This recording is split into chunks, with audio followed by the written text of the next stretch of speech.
Ayan mga ka-GC-Tech. So, meron dito tayong Fujitsu FI-7160.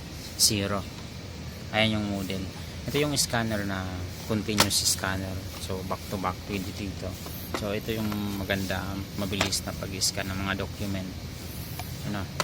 So, ito yung mga ginagamit sa tulad ng sa records ng mga document, yung mga tunutuladang mga document. So, i-scan lang yon para maging PDF. Ayan. Ito yung mostly ginagamit sa mga companies, no? At sa mga office na mas mabilis mag-scan. So, ngayon, ito, ayusin natin. Kasi minsan, dito, kapag nag-stack up na yung papel, hindi na siya mag-continuous doon. Ibig sabihin, madumi na yung part na to. So, ayan. So, binacuum ko na siya. Ayan. Gumamit tayo ng vacuum. Ayan, blower. So, blower. So, tuturo ko sa inyo lang kung paano mag-blower nito. So, ang gagawin lang natin is talikurin natin ganyan, sa side or talikod na lang, talikod. So, ayan. Ito yung likod niya. So, ito yung push button para ma-unlock. Ayan. So, ito yung loob niya. So, nandito yung push lang natin to. Nandito yung roller na maliit. Yung unang kumukuha ng papel. So, alisin lang natin to. Ayan. Tapos close lang natin muna yan. Dito sa kabila, ito naman yung malaking roller. Tire. So, ito yung lock. Alisin mo lang tong lock. Ayan. Inalis mo na yung lock. Kunin mo na to.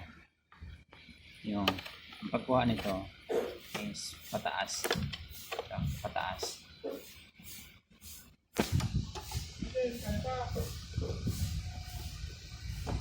Pataas.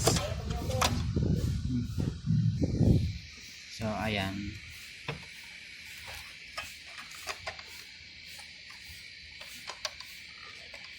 Alis na natin. So, ang una natin dito.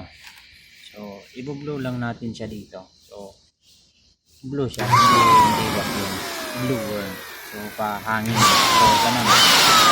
Para dito.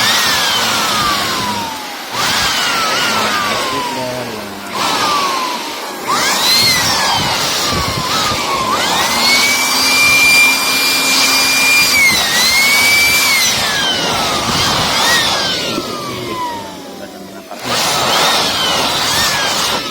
papel na napupunit tuwing nag-i-scan. So, naiipit. So, nandyan na yan sa loob. So, isa yan sa mga bumabara dito sa kanyang pag-i-scan. So, ayan.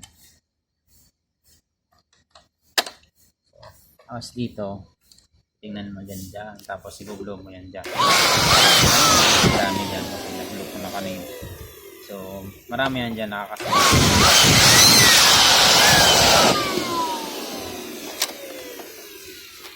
Ganun lang. So, dito sa ganito, mayroon mga nakaipit yan. Stapler or papel. Mga maliliit. Pag okay na, na-blow na natin. Lagay na natin ito. Pasok lang natin dito. Then, baba natin. Tapos, lock natin. Tapos, close na natin yan. Tapos, ito naman yung maliit dito sa kabila.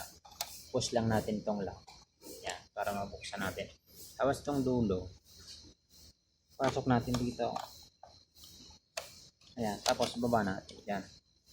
Then, close na lang natin. Tapos, ganun lang. Okay na. So, finish na. So, nagawa na natin. So, ayan guys. So, nalinisan na natin yung scanner. So, that's all kung paano paglinis ng Fujitsu scanner na mga ginagamit sa mga office na scanners. So, ayan. Kung bago ka pa lang sa aking channel, huwag mo naman kalimutan i-click yung like button and click yung subscribe button and click yung bell button para susunod ma-update kita sa mga gagawin nating mga tutorial. Alright, see you on my next video. Thank you guys. Have a good day.